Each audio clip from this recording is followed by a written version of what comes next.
Alléluia. Nous avons été coupés, c'est la connexion qui déconne, mais gloire à Dieu, nous sommes de retour.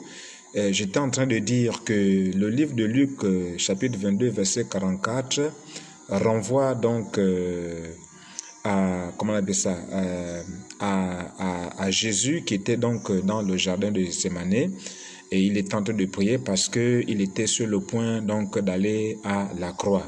Et il y a quelque chose qui donc va se passer là-bas, pendant qu'il était en train de prier avec insistance, pendant qu'il était vraiment en train de recommander vraiment la mission entre les mains de Dieu le Père, parce qu'il était le Fils à ce moment-là.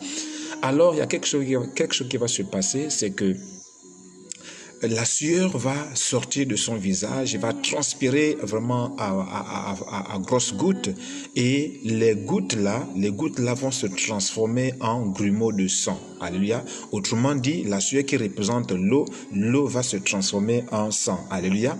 Alors, regardons d'abord ces symboles. Le visage représente donc la vision, l'objectif. Alléluia. L'objectif qui est devant nous, l'objectif qu'on doit atteindre. Alléluia. C'est ça la symbolique, ou encore le sens même ici dans ce contexte donc du visage. Alors, le grumeau de sang ici là représente donc l'alliance, parce que le sang représente généralement l'alliance. Dans la parole de Dieu, toutes les fois que Dieu voulait rentrer en alliance avec les hommes, il y avait toujours la présence du sang.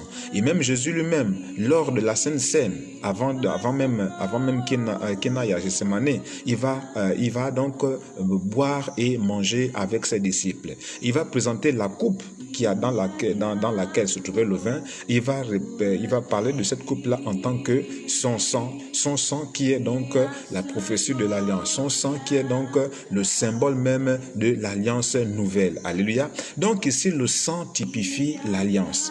L'alliance dans laquelle chacun de nous devra normalement rentrer par la foi en la parole qui est révélée. Alléluia. Et ici, donc, la sueur ici, qui se mue ou qui se transforme en grumeaux de sang ici, là, nous fait référence ou encore nous fait penser à quelque chose qui s'est passé donc en Égypte. Souvenez-vous que avant que Dieu ne fasse sortir son peuple Israël, son peuple d'Israël de l'Égypte, il y a eu quelque chose. Il a frappé l'Égypte de 10 plaies. Et parmi ces plaies-là, il y avait une plaie où l'eau avait été transformée en sang. Alléluia. L'eau avait été transformée en sang. Pour dire quoi? Pour dire que cette plaie-là, qui fait partie des 10 plaies-là, précédait donc la sortie du peuple d'Israël de la captivité. Alléluia. Or, si Dieu avait fait sortir Israël de la captivité de l'Égypte, c'était pour qu'Israël devienne véritablement son peuple, c'est-à-dire le peuple qui l'adore. Alléluia. Donc, Israël devait aller dans le désert pour adorer son Dieu. Autrement dit, pour entrer en alliance avec son Dieu. Parce que jusqu'ici, ils ne connaissaient pas l'Éternel. C'était leurs parents, leurs ancêtres qui connaissaient l'Éternel. Mais eux, ils ne connaissaient pas l'Éternel. Voilà pourquoi Dieu, quand il va se révéler à Moïse, donc lors du buisson ardent, Moïse va dire, mais moi je vais aller parler au peuple d'Israël. Moi je vais dire quoi? Je vais aller dire qui m'a parlé. Et Dieu va se présenter à Moïse en tant que le Dieu donc de leur père Abraham, Isaac, Jacob, etc., etc. Alléluia. Donc cette génération-là ne connaissait pas Dieu. Voilà pourquoi Dieu va d'abord les sortir de la captivité de l'Égypte pour les amener dans le désert afin qu'ils rentrent en alliance avec ce Dieu-là. Et cette alliance-là devait toujours se faire au travers, bien entendu, du sang, notamment le sang des animaux, parce qu'à l'époque, l'animal qui était choisi, l'animal, donc l'agneau immolé, n'était pas encore révélé. Alléluia. Donc ici, le sang représente donc l'alliance, pour revenir sur ce qu'on avait déjà dit tout à l'heure. Et donc la sueur ici qui se transforme en sang, en fait prophétise ici encore, symbolise ici la parole de Dieu normalement qui maintenant se transforme, ou encore la parole de Dieu qui nous fait rentrer en alliance. Alléluia. Autrement dit, pour que nous puissions entrer en alliance avec le Seigneur, il faudrait qu'on soit connecté à la parole, ou encore il faudrait que nous soyons obéissants à la parole. Alléluia. Je répète pour dire que c'est la parole, ou encore c'est l'obéissance de la parole qui nous fait entrer et demeurer dans l'alliance avec le Seigneur. Alléluia. De la même manière que l'eau qui est transformée en sang, qui est une des plaies qui a précédé la sortie du peuple d'Israël de l'Égypte pour aller entrer en alliance avec Dieu dans le désert, la même chose aussi aujourd'hui, l'eau ou la sueur qui représente l'eau, Et l'eau qui représente la parole est celle-là donc qui nous fait entrer aussi en alliance avec le Seigneur. Alléluia. Mais c'est l'obéissance à la parole. C'est pas seulement la parole simple, non. Mais c'est l'obéissance à la parole qui nous fait rentrer en alliance et demeurer en alliance avec le Seigneur. Alléluia. Donc c'est ce qu'on doit déjà comprendre à partir de ce livre de Luc chapitre 22 verset 24. Donc la sueur de Jésus qui se transforme en grumeau de sang là, en fait c'est le message qui nous fait comprendre que en tant qu'enfants de Dieu, nous devons avoir la vision du sacrifice de notre corps, donc de notre vie notamment. Puisque nous sommes en train de parler de la sanctification du corps, alors on doit désormais comprendre que Luc 22 verset 24 nous permet de comprendre ceci.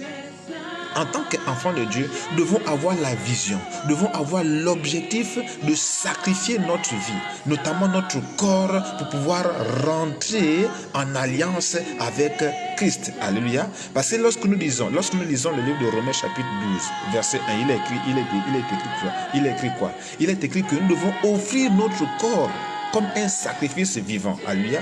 Donc Dieu nous apprend ici la vision de la souffrance, la vision de la souffrance de notre corps pour rentrer en alliance. Bien aimé, si tu n'as pas la vision de prendre ton corps et de l'offrir en sacrifice, bien aimé, tu ne peux pas rentrer en alliance avec le Seigneur. Alléluia. Donc notre corps en réalité est fait pour participer. En fait, notre corps fait partie de l'élément qui rentre en adoration. Alléluia.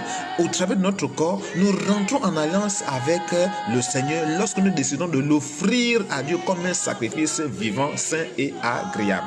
Un sacrifice vivant et saint. Donc, voyez ici que nous sommes en train de parler de la sanctification du corps. Alléluia. Donc, sans la sanctification du corps, nous ne pouvons pas rentrer en alliance avec le Seigneur. Et pour nous le démontrer, Jésus lui-même nous a, non seulement par l'acte de la croix qu'il a commis, mais d'abord ici, au niveau de la prière, la sueur qui se transforme en grumeau de sang. Alléluia. Donc, bien aimés, nous devons comprendre aujourd'hui que nous ne pouvons rentrer en alliance avec le Seigneur qu'en payant le prix de la souffrance de notre corps, en payant le prix du sacrifice, donc, ou encore en payant le prix du renoncement de soi-même. Alléluia. Si nous ne renonçons pas à nous-mêmes, si nous ne renonçons pas à ce qu'on appelle notre moi, ou encore à ce qu'on appelle nos désirs charnels, si nous ne renonçons pas à ces choses-là, nous ne pouvons pas rentrer en alliance avec le Seigneur. Donc, Luc 22, 44, là, nous apprend ou encore nous donne la culture de la souffrance de notre corps. Paul a dit quoi? Qu'on doit, comment dire ça? Martyriser le corps, alléluia. On doit, dominer le corps, alléluia. On doit mortifier le corps, alléluia. Donc, on ne doit pas laisser le corps s'exprimer et nous entraîner dans ces convoitises, alléluia. Donc, on doit vraiment dominer le corps. C'est ça le message, bien-aimé, qu'on doit comprendre ce soir. Mais j'aimerais qu'on approfondisse un tout petit peu pour comprendre ceci. Toujours pour comprendre l'importance d'offrir notre corps en sacrifice, alléluia, l'importance d'exposer notre corps à la souffrance qui précède la gloire, alléluia. Dans le livre de Genèse chapitre 1, verset de 26 à 31, là-bas il est dit qu'au 6e jour, Dieu a décidé donc de créer l'homme. Et lorsqu'il a créé l'homme, au verset 31, il est expressément dit que il trouva que c'était très bon. Donc ça veut dire que quand il a créé l'homme, il a trouvé que la forme qu'il a donnée à l'homme, la taille qu'il a donnée à l'homme, bref, la forme même de l'homme que Dieu lui a donnée, Dieu a trouvé que cette forme-là était bonne. Il n'y avait plus rien à changer. Il n'y avait plus rien à modifier. Voilà pourquoi au 7e jour, il s'est reposé. S'il y avait encore quelque chose à changer sur le corps de l'homme, Dieu devait changer ce 6e jour-là. Mais s'il est arrivé à se reposer au 7e jour, c'est parce qu'il n'y avait plus rien à changer sur le corps de l'homme. Alléluia. Il n'avait plus rien à changer sur l'aspect donc de l'homme. Alléluia. Il a dit que c'était très bon. Lisez Genèse 1, verset 31. Là-bas, il trouve que c'était très bon. En fait, très bon ici, là, on peut le comprendre comme parfait. Donc, c'était parfait. La création de l'homme était parfaite. Il n'y avait plus rien à faire. Il n'y avait plus rien à changer. Il n'y avait plus rien à ajouter. Alléluia. C'était ça la parole de Dieu. La parole qui est sortie de la bouche de Dieu, c'était quoi? C'est que la création de l'homme, telle qu'il avait fait l'homme là, c'était parfait. C'était très bien. Voilà pourquoi, quand nous repartons un peu dans les évangiles, Matthieu chapitre 5, verset 48 dit quoi? Il dit, soyez parfaits comme votre Père Céleste est parfait. Or, nous avons été créés à l'image de Dieu. Or, si Dieu est parfait, donc ça veut dire que nous avons été créés parfaits. Alléluia, c'est très clair, il n'y a aucune discussion. Dieu nous a créés à son image. Or, Dieu est parfait. Donc, s'il nous a créés à son image, donc ça veut dire que nous avons été créés parfaits. Donc, le 6e jour là, quand il a créé l'homme là, alléluia, ça veut dire que l'homme était créé parfaitement. Il n'y avait rien à ajouter, il n'y avait rien à enlever. Alléluia. C'est sorti de sa bouche. Et ce qui sort de la bouche de Dieu, ça veut dire que c'est la parole de Dieu. On ne doit pas enlever, on ne doit pas ajouter à la parole de Dieu. Alléluia. Comprenez-moi bien aimé ce soir. Il n'y a rien à ajouter à la parole de Dieu. Il n'y a rien à enlever à la parole de Dieu. La parole de Dieu, c'est ce qui sort de sa bouche. La parole de Dieu, c'est ce que nous lisons aussi dans la Bible. Alléluia. C'est ce qui sort de sa bouche. Et c'est que nous lisons de la Bible. C'est ça la parole de Dieu. Alléluia. Maintenant, il est écrit dans le livre d'Apocalypse chapitre 22 à partir du verset 18 ceci. Je vais lire ceci. Je le déclare à quiconque entend les paroles de la prophétie de ce livre. Si quelqu'un y ajoute quelque chose, Dieu le frappera des fléaux décrits dans ce livre. Et si quelqu'un retranche quelque chose des paroles du livre, alléluia, de cette prophétie, Dieu retranchera sa part de l'arbre de vie et de la ville sainte décrite dans ce livre. Alléluia. Donc pour dire que quand la parole de Dieu sort, il n'y a plus rien à ajouter, il n'y a plus rien à enlever. Maintenant, qu'est-ce qui se passe aujourd'hui, bien-aimés? Dieu a dit, c'est écrit dans sa parole, et il a dit, c'est sorti de sa propre bouche, que c'était très bon. C'est-à-dire que la création de l'homme, c'était très bon. Quand il a créé l'homme, Dieu a vu que c'était très bon. C'est ça la parole de Dieu. Maintenant, à quel moment on ajoute? À quel moment on enlève? N'oubliez pas que nous sommes toujours en train de parler de la sanctification du corps. Alléluia. Nous sommes toujours dans la sanctification du corps. Et nous avons compris déjà dans les postes précédents que la sanctification du corps consistait à se dépouiller de tout ce qui est ornement, de tout ce qui est artificiel, de tout ce qui n'a rien à voir avec le naturel. Dieu nous a créés tel qu'il a voulu que nous soyons. Alléluia. Tu as la peau rouge, tu as la peau noire, tu as la peau bleue, c'est comme ça que Dieu t'a créé. Tu as les cheveux noirs, tu as les cheveux blancs, je ne sais pas, c'est comme ça que Dieu t'a créé. Alléluia. C'est ce qu'il a trouvé très bon. La preuve, c'est que quand tu nais, tes parents disent, oh, c'est un beau bébé. Alléluia. Tu n'avais pas de maquillage, tu n'avais pas de faux ongles, tu n'avais pas de faux cheveux sur toi, tu n'avais pas les lentilles dans tes yeux. Bref, tu étais naturel. Et c'est ça là. Ce côté naturel-là que Dieu a vu que c'était très bon. Alléluia. Revenons sur Apocalypse ici. Il dit quoi? Je le déclare à quiconque entend les paroles de la prophétie de ces livres. Bien aimé, la Bible est à 98% prophétique. Donc il faut lire la Bible avec les yeux prophétiques. Alléluia. Et la prophétie, là, c'est quoi? La prophétie, c'est que quand Dieu a dit, quand il a créé l'homme, la création de l'homme, elle est prophétique aussi. Alléluia. Parce que la création de l'homme, là, ce jour-là, quand Dieu a créé l'homme, le 6e jour de la semaine, là, en fait, c'était la prophétie aussi de nos naissances. Alléluia. De ta naissance, de ma naissance, de la naissance de chaque homme. C'est-à-dire que quand un homme naît, en fait, c'est une création. C'est ça la première création. C'est ça la première naissance. Alléluia. Donc, quand Dieu créait l'homme là, en fait, c'était la prophétie des naissances. Parce qu'après, Dieu a dit quoi? Qu'on doit être fécond, qu'on doit se multiplier. Donc, c'était la prophétie des naissances qu'il devait avoir sur la terre. La naissance des hommes. Alléluia. Et comme quand Dieu nous a créés, c'était parfait, c'était très bon, il a trouvé que c'était bon. Donc, nous aussi, quand nous naissons, on n'est pas avec des maquillages, on n'est pas avec tout le faux que nous mettons sur nous, mais nous naissons naturellement et nous trouvons que notre bébé est beau, il est joli, tout. On n'a rien à ajouter à ce moment-là, on n'a rien à enlever à ce moment, parce que nous trouvons que notre bébé est né, il sait très bien et on nous trouvons beau comme ça. Alléluia. On n'enlève rien, on n'ajoute rien. Mais qu'est-ce qui se passe aujourd'hui? Plus au fur et à mesure que nous sommes en contact avec le monde, alléluia, au fur et à mesure que nous marchons dans le monde, qu'est-ce qui se passe? Nous sommes influencés par le monde. Or, Dieu dit quoi? Ne vous conformez pas au siècle présent. Or, ce qui se passe, c'est que nous, les chrétiens, nous nous conformons au siècle présent. On copie le siècle présent. On copie ce qui se passe dans le monde. On fait comme le monde fait, bien-aimé. Et là, nous sommes en train d'aller à l'encontre de la parole de Dieu. Nous sommes en train d'aller à l'encontre donc de la parole de Dieu. Donc en réalité, nous sommes en train de désobéir. Or, nous avons déjà dit plus haut que ce que Satan fait, c'est de nous proposer de la désobéissance afin de nous faire tomber dans le péché. Alléluia. Donc le diable va toujours nous proposer la désobéissance. Le diable va toujours nous amener à désobéir. Alléluia, à la parole de Dieu. Dieu dit, ne vous conformez pas à ce qui est présent. Mais qu'est-ce qui se passe? Nous nous conformons. Donc ça veut dire que nous désobéissons. Et une fois que nous désobéissons, nous tombons quoi? Nous tombons où? Mais dans le péché. Alléluia. Maintenant, regardez. Selon la prophétie de Genèse, chapitre 1, verset 31, ou encore à partir du verset 26 jusqu'à 31 là, puisque c'est là-bas que Dieu crée l'homme. Alléluia. Et selon aussi la prophétie de Apocalypse 22, du verset 18 à 18 là. 18 à 19, qu'est-ce qui se passe?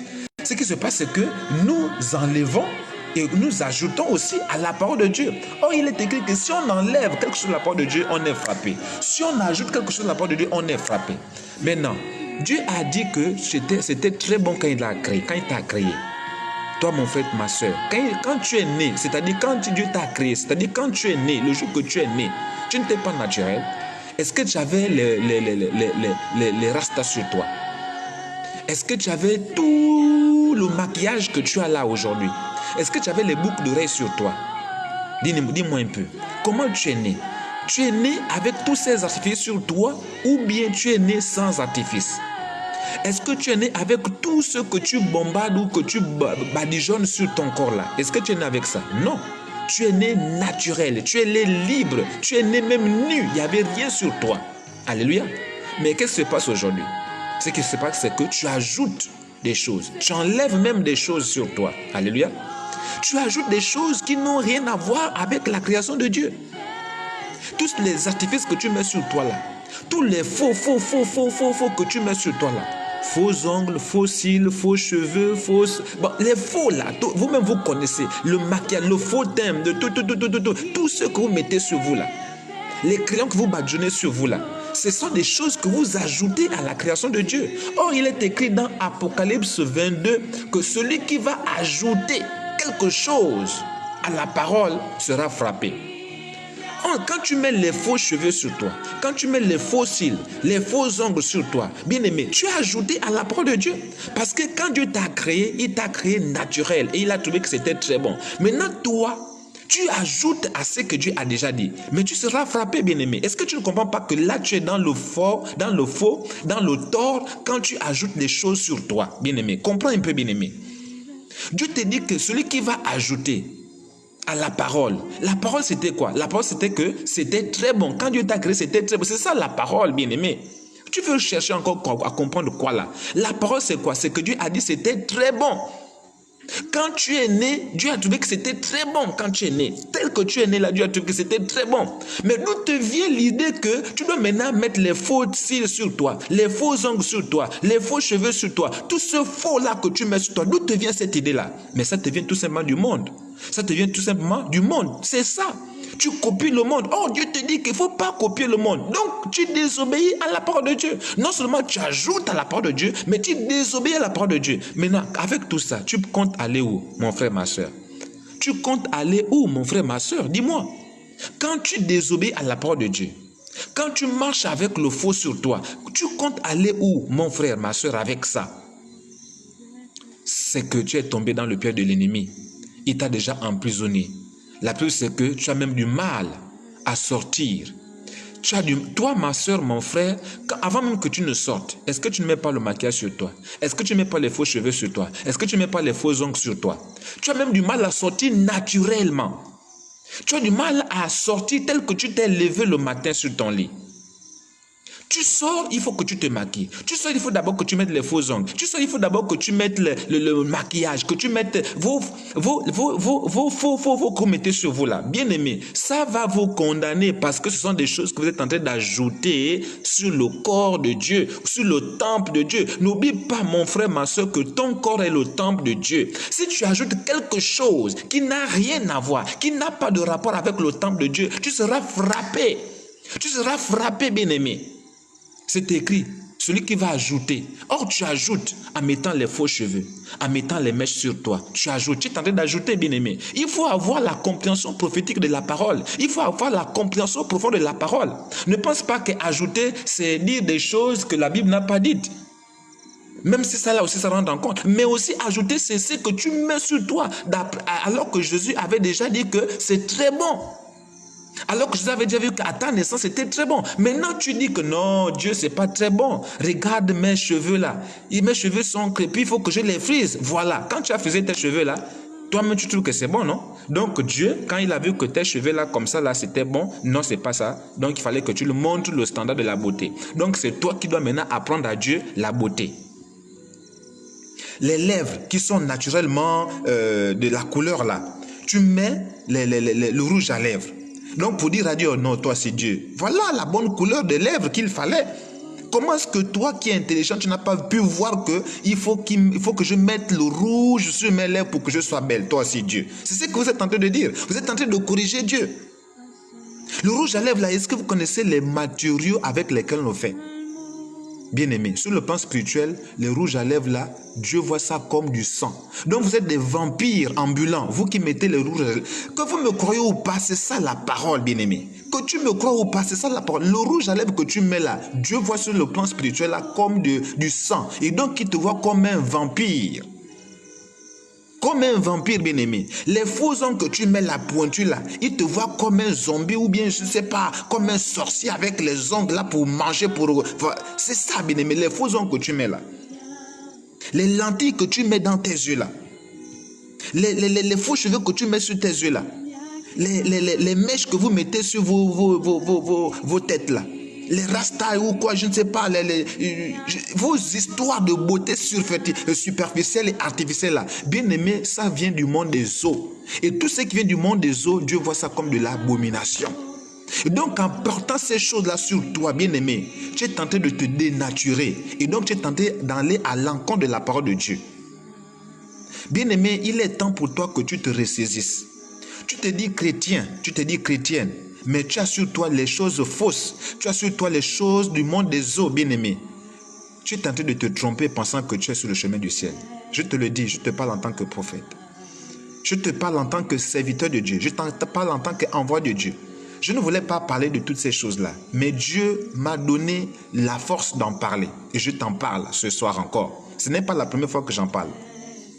Je t'assure, mon frère, ma soeur, sur la base de la parole de Dieu que je viens de démontrer, je ne suis pas en train de parler en l'air. Sur la base de la parole de Dieu, je te démontre par A plus B que quand tu ajoutes les choses sur toi, tu es tenté d'aller à l'encontre de la parole de Dieu. Tu es tenté de désobéir à la parole de Dieu. Il faut comprendre les Écritures. Il faut comprendre la parole de Dieu. Comprendre la parole de Dieu avec les yeux prophétiques. Comprendre la parole de Dieu avec les oreilles prophétiques, bien-aimés. Tu ajoutes à la parole de Dieu. Or, Apocalypse 22 dit quoi? Verset 18. Celui qui va ajouter sera comment? Frappé. Quand tu mets les faux cheveux, les faux cils là, tout, les faux que tu mets là, au lieu de des choses fausses sur toi, et tu vraiment, comment est-ce que tu peux t'appeler chrétienne? Or, le chrétien, c'est celui qui vit dans l'honnêteté, selon, je crois, 1 Thessaloniciens chapitre 3 ou chapitre 4, oui, chapitre 4, verset 3. Ou verset 4, oui, 1 Thessaloniciens chapitre 4, verset 4, il faut aller lire. Dieu dit quoi? Il faut que nous sachions posséder notre corps et le faire et le mener dans l'honnêteté. L'honnêteté, c'est quoi? C'est être naturel, c'est-à-dire te présenter tel que tu es, naturellement, c'est ça l'honnêteté. Mais est-ce qu'aujourd'hui tu es honnête? Quand tu mets le faux sur toi là, est-ce que tu penses vraiment que tu es honnête là? Quand tu mets les mèches là pour rallonger tes cheveux, c'est pour dire quoi? Que tes cheveux sont là. Mais c'est du faux, c'est le mensonge. Tes cheveux ne sont pas jusque là-bas. Tu as ajouté. Et tu as ajouté à la parole de Dieu. C'est le faux, bien-aimé. Tu vis dans le faux et tu t'appelles chrétienne. Tu vis dans le faux et tu t'appelles chrétien. Mais tu t'amuses avec ton salut, bien-aimé. Tu t'amuses avec ton salut. Ou encore, l'ennemi est tenté de te tromper, bien-aimé. Dépouille-toi. Dans le livre de Genèse, chapitre 35, versets 1 à 4, Dieu demande à Jacob, avec tout son clan là, de se débarrasser de tout ce qui était sur leurs mains. Et la Bible déclare qu'ils ont enlevé les boucles, ils ont enlevé les anneaux, ils ont enlevé tout ce qu'il y avait sur leur corps, ils ont jeté. Mais Dieu les a appelés comment? C'était des dieux étrangers, ceux qui étaient entre leurs mains là, Dieu les a appelés des dieux étrangers, donc des idoles. Pourquoi est-ce que Dieu va leur demander d'enlever ces choses-là? C'est parce qu'il les considère comme des idoles. Et il a dit qu'ils devaient changer de vêtements. Pourquoi Dieu va leur demander de changer de vêtements, bien-aimés? Si les vêtements qu'ils portaient étaient des vêtements décents, des vêtements que Dieu approuvait. Donc pour dire que les vêtements aussi qu'ils portaient n'étaient pas des vêtements qui les distinguaient des autres peuples. Alléluia. Or, nous devons nous distinguer. Nous ne devons pas être conformes au siècle présent. Alléluia. Donc, bien-aimé, tu dois comprendre aujourd'hui que tout ce que vous mettez d'artificiel sur vous là, ça va vous condamner un jour. Ça va vous condamner sérieusement un jour. Alléluia. Ça va vous condamner. Ces choses que vous mettez sur vous là, ça va vous condamner un jour. Ésaïe chapitre 3, verset 16 à 24. Il faut aller lire ça. Je répète, Ésaïe 3, verset 16 à 24. Voici les choses qui vont vous condamner, surtout vous les sœurs. Ce sont ces choses-là qui vont vous condamner si vous demeurez toujours dans ces choses-là. Il faut lire Ésaïe 3, verset 16 à 24. Ésaïe 3, 16 à 24. Là-bas, on est en train de parler comment dire ça? Dieu est en train de condamner. Dieu parle de jugement contre les filles de Sion, contre les nations, contre les gouvernants. Les filles de Sion, c'est la prophétie de l'Église, des chrétiens et des chrétiennes. Alléluia. C'est là-bas, Ésaïe 3, 16 à 24. Vous allez lire là-bas. Donc, bien aimé, tu dois comprendre aujourd'hui que tout ce que tu mets sur toi d'artificiel là, je parle de bien des choses artificielles que vous ajoutez pour que vous soyez beau ou bien belle. Vous connaissez vous-même ce que vous mettez. Ce qui fait que vous n'êtes plus naturel, mais que vous êtes artificiel. Vous êtes artificiel. Et vous dites que Dieu ne regarde qu'au cœur. Mais tu te trompes, bien-aimé. Tu te trompes. Dieu regarde à ton corps. Si ton corps n'était pas important aux yeux de Dieu, il ne devait pas te donner ce corps-là quand il t'a créé. Lui-même ne devait pas venir en chair si le corps n'était pas important, bien-aimé. Dieu regarde et au cœur et au corps, parce que les deux constituent une offrande devant lui. Voilà pourquoi Dieu dit dans Romains qu'on doit offrir notre corps comme un sacrifice vivant. Notre corps participe du culte qu'on doit offrir à Dieu. Notre corps participe de l'adoration qu'on doit offrir à Dieu. Et tu dis que Dieu ne regarde qu'au cœur? Mon frère, ma soeur, tu es sûr? Ok, continue comme ça là. On va voir si tu as raison. Ou c'est la parole de Dieu qui a raison. Ou c'est toi qui as raison, ou c'est Dieu qui a raison. On va voir un jour. Mais j'espère que ce jour-là, ce ne serait pas trop tard. Il est encore temps pour toi de changer. Il est encore temps pour toi d'abandonner ces choses-là. Il est encore temps pour toi vraiment de te ressourcer dans la parole de Dieu pour voir où se trouve ton véritable salut. Bien aimé, si tu abandonnes ces choses-là, tu es sûr que tu vas mourir. Si tu ne mets plus le maquillage, si tu ne mets plus les vernis, si tu ne mets plus le rouge à lèvres, si tu ne mets plus les faux ongles, les faux cils, les faux cheveux, tout ce que tu mets de faux là, tu es sûr que tu vas mourir. Tu ne vas pas mourir. Parce qu'avant que tu ne mettes ça, tu n'avais pas ça. Tu as mis ça parce que quand tu as déjà eu un peu d'argent, voilà, au lieu d'investir cet argent-là dans l'œuvre de Dieu, tu investis cet argent-là dans des futilités qui vont même t'amener en enfer. Avant que tu n'aies l'argent, est-ce que tu mettais ça? Tu as commencé à mettre ça quand tu as eu un peu d'argent, non? Mais quand tu ne mettais pas ça, est-ce que tu étais mort? Ou bien est-ce que tu étais morte? Non, tu vivais. Voyez comment le diable nous entraîne dans la désobéissance et nous maintient dans la désobéissance. Beaucoup travaillent dans la maison de Dieu, mais sous la colère de Dieu, bien-aimé. Beaucoup se contentent vraiment de travailler, sans pourtant chercher leur salut avec crainte et tremblement. Bien-aimé, qui vous a dit que c'est le travail dans la maison du Seigneur qui va nous sauver? Détrompons-nous, bien-aimé. Ce n'est pas le travail dans la maison du Seigneur qui va nous sauver, hein. Vaut mieux chercher l'intimité et l'approbation de Dieu dans d'abord cette relation de sainteté que de penser que c'est en s'investissant dans l'œuvre de Dieu qu'on sera agréable de Dieu. Non, jamais. Hein. Les deux sont importants, mais s'il y avait quelque chose à choisir, hein, vaut mieux choisir de développer son caractère. Hein. Ah oui, hein. Au lieu de développer l'esprit de service d'abord, non, c'est d'abord le caractère que tu dois chercher à développer, bien-aimé. Parce que c'est le caractère qui te fait ressembler à Christ et donc qui va t'amener au ciel. C'est jamais le service. Alléluia. Donc, bien-aimé, rappelle-toi que tout ce que tu mets d'artificiel sur toi là, pour te faire beau ou bien te faire belle là, Dieu appelle ça des abominations, de l'idolâtrie. C'est de l'idolâtrie, toutes ces choses-là. La preuve, c'est que dans Exode chapitre 33, versets 2 à 4, Israël est en train d'aller à Canaan. Ils sont au mont Horeb, au pied du mont Horeb. Ils doivent se déplacer pour aller maintenant à Canaan. Qu'est-ce qui va se passer? Dieu sera fâché, il va dire non, je ne peux plus continuer à marcher avec vous. Parce que vous êtes un peuple trop désobéissant. Vous êtes un peuple vraiment au cou roide, c'est-à-dire un peuple qui ne suit pas les conseils, qui n'obéit pas, qui est trop têtu. Et qu'est-ce qu'il va leur demander? Il a dit, débarrassez-vous de vos ornements et de vos parures. Sont les ornements que vous mettez sur vous, bien-aimés. Les bracelets, les boucles d'oreilles, les chaînes, les gourmets, tout. C'est ça, les ornements. C'est pour vous mettez ça sur vous. Pourquoi? C'est pas pour vous orner. C'est pas pour vous faire belle ou beau. C'est pas pour ça. Mais c'est pour ça. Il y a rien d'autre. C'est pour ça. C'est pourquoi, mais remarquez un peu, quand tu t'es bien maquillé, qu'est-ce qu'on dit souvent?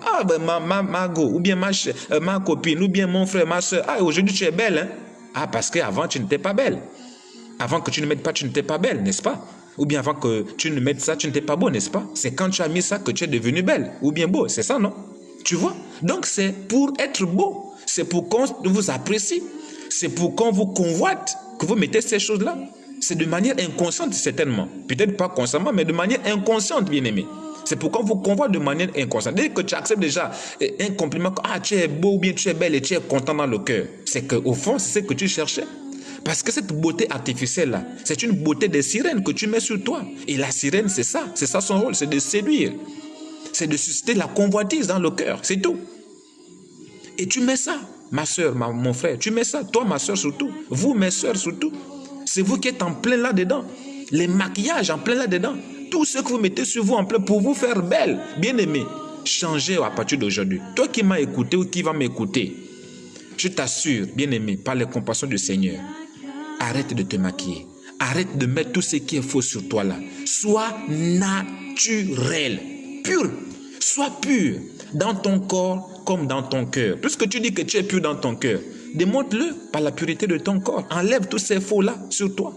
Enlève ces boucles d'oreilles, ces maquillages, ces rouges à lèvres, ces vernis, tout. En fait, tout ce que tu mets pour te faire belle là, enlève ça, arrête ça. Arrête ça, bien-aimé. Arrête ça. Pour ton propre bien, arrête ça. Arrête ça, bien-aimé. Dieu, donc, pour continuer à marcher avec Israël, va demander à Israël d'enlever ses parures, ses ornements. Et qu'est-ce qui s'est passé? Ils ont accepté d'enlever parce que c'était une condition non négociable. Dieu a dit que enlevez d'abord ça. Je vais voir si je peux continuer encore avec vous. Donc ce n'était même pas assuré que Dieu devait encore continuer à marcher avec eux. Même s'ils enlevaient, ce n'était même pas encore sûr que Dieu devait continuer à marcher avec eux. Ils ont enlevé. Et la Bible déclare que leur cœur était attristé du fait que Dieu leur avait demandé, donc Dieu leur avait dit qu'ils ne pouvaient plus marcher avec eux. Et parce qu'ils voulaient avoir la présence de Dieu avec eux, ils ont accepté d'abandonner ces choses-là. Bien aimé, si tu veux avoir la présence de Dieu avec toi, débarrasse-toi de tout ce qui est idole. Débarrasse-toi de tout ce qui est faux Dieu sur toi. Les vernis, rouge à lèvres, rouge à ongles ou bien je ne sais pas quoi, faux ongles, faux cils, faux. Bien aimé, débarrasse-toi de ça maintenant. Israël s'est débarrassé de toutes ses parures avant de continuer sur le chemin de Canaan. C'était l'exigence même de Dieu.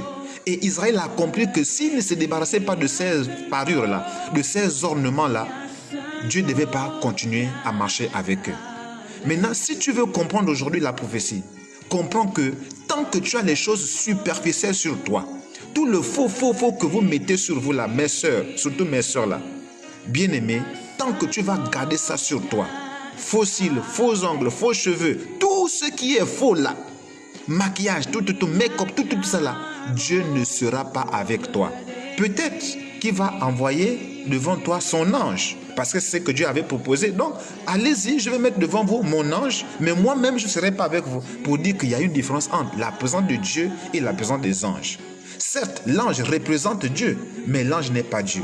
Donc, il y a une différence entre la présence de Dieu dans la vie de quelqu'un et la présence d'un ange dans la vie de quelqu'un. Ça veut dire quoi? Ça veut dire que l'ange représente la manifestation de la présence de Dieu, tout simplement. Ça représente l'onction du Saint-Esprit dans la vie d'un homme. Or, ce n'est pas l'onction qui sauve, bien-aimé. Ce n'est pas l'onction qui sauve. Tu peux faire des miracles, tout. Mais si tu ne marches pas selon le caractère de Christ, tu seras disqualifié. Voilà pourquoi dans le livre de Matthieu, chapitre 6, il est dit quoi? Certains disent, oh Seigneur, j'ai prophétisé, j'ai chassé les démons en ton nom, j'ai guéri les malades. Qu'est-ce qu'il va le dire? Arrière de moi, jamais je vous ai connu. Vous ouvriez de l'iniquité. Donc, ce qu'il faut travailler, c'est d'abord notre caractère. C'est d'abord notre relation intime avec le Seigneur. C'est ce qu'il faut travailler. Ce n'est pas d'abord se précipiter dans le service du Seigneur. Non, il faut d'abord se précipiter à travailler notre caractère, à ressembler véritablement à Christ dans notre caractère, dans notre cœur, dans notre âme, on doit ressembler à Christ avant de se précipiter dans le service. Donc l'ange que Dieu proposait à Moïse et à ses frères-là représente simplement la manifestation de l'onction, c'est tout. C'est tout, la manifestation des dons, quoi, si tu veux. C'est tout. Mais lui-même, sa présence qui représente le salut, c'est-à-dire la vie même, n'était plus au milieu d'eux. Alléluia. C'est ça, c'est ce que Dieu a proposé à Moïse. Mais Moïse avait la révélation que non, vaut mieux avoir la vie de Dieu, c'est-à-dire la présence de Dieu avec nous, que d'avoir seulement les dons qui n'amènent pas au ciel. Et comme ils ont compris ça, ils ont accepté. Maintenant, mon frère, ma soeur, aujourd'hui, est-ce que tu vas accepter la présence de Dieu? Si tu acceptes la présence de Dieu, alors dépouille-toi, débarrasse-toi de toutes tes parures, débarrasse-toi de tous tes ornements, débarrasse-toi de toutes ces choses artificielles qui te souillent et qui risquent de t'amener en enfer si tu meurs avec ça. Débarrasse-toi, bien-aimé. La parole de Dieu est très claire. Le peuple de Dieu a dû se débarrasser de leurs ornements, de leurs parures. Ils ont accepté de se débarrasser parce qu'ils ont compris que c'était non négociable. Et quand ils sont débarrassés de ça, la Bible dit quoi? Que Dieu a continué à marcher avec eux. Alléluia. Donc, bien-aimé, aujourd'hui, tu dois comprendre que le diable viendra toujours te proposer la désobéissance. Parce que c'est par la désobéissance que le péché rentre dans ta vie. C'est par la désobéissance que le pont est fait entre toi et le monde des ténèbres. Quand la désobéissance est installée comme un pont entre toi et le monde des ténèbres, alors le diable a libre cours d'agir dans ta vie. Parce qu'il y a déjà quelque chose de légal. Il y a déjà une légalité du diable agir dans ta vie. C'est quoi? C'est le pont de la désobéissance que tu as installé dans ta vie. Or, Dieu prend plaisir à l'obéissance. Voilà pourquoi l'obéissance sera toujours mieux que les sacrifices. Autrement dit, la présence de Dieu sera toujours mieux que la présence des anges dans nos vies. Recherchons la présence de Dieu dans nos vies. Ne cherchons pas seulement l'action des anges dans nos vies, non. Recherchons d'abord et avant tout le royaume de Dieu et sa justice, et tout le reste vous sera donné par-dessus tout. Que le Seigneur bénisse sa parole. Souviens-toi que Jésus revient bientôt. Souviens-toi que bientôt on va arriver à Canaan. Si tu marches toujours dans la désobéissance, si tu marches toujours avec ces ornements sur toi, tu n'entreras pas dans Canaan. Alléluia, tu n'entreras pas dans Canaan. Voilà pourquoi toute la génération de Moïse qui est sorti de l'Égypte là n'est pas rentrée à Canaan. Pourquoi? Parce que c'était un peuple désobéissant. Si tu es un homme ou une femme désobéissante, n'espère même pas d'entrer à Canaan. Quels que soient les miracles que tu peux faire, quels que soient les services que tu peux faire dans la maison du Seigneur, tu n'entreras pas à Canaan. Moïse a fait tout ce qu'il pouvait faire comme miracle. Il n'est jamais rentré à Canaan. Et pourtant, il parlait face à face avec Dieu. Mais parce qu'il a été désobéissant, alors Dieu l'a disqualifié. Si tu veux être disqualifié, continue à porter tous ces faux-là sur toi. Continue à marcher dans la malhonnêteté. Et tu auras ta récompense. Parce que le salaire du péché, c'est la mort. Mais le don gratuit de Dieu, c'est la vie éternelle en Jésus-Christ. Il revient bientôt. Est-ce que tu es prêt? Est-ce que tu seras prêt à ce moment-là? Si tu veux être prêt, bien-aimé, débarrasse-toi de toutes tes parures, débarrasse-toi de tous tes ornements, débarrasse-toi de tout ce qui est superficiel, artificiel sur ton corps. Sois naturel. Sois naturel. Sois pur extérieurement comme tu prétends être pur intérieurement. C'est ça la sanctification intérieure, c'est ça la sanctification extérieure. C'est ça la sanctification à la dimension divine. C'est là qui tient en compte la sanctification de ton corps, de ton âme et de ton esprit. Que Dieu bénisse sa parole et qu'il nous donne encore le saut de vie pour nous retrouver la prochaine fois. Soyez bénis. Shalom.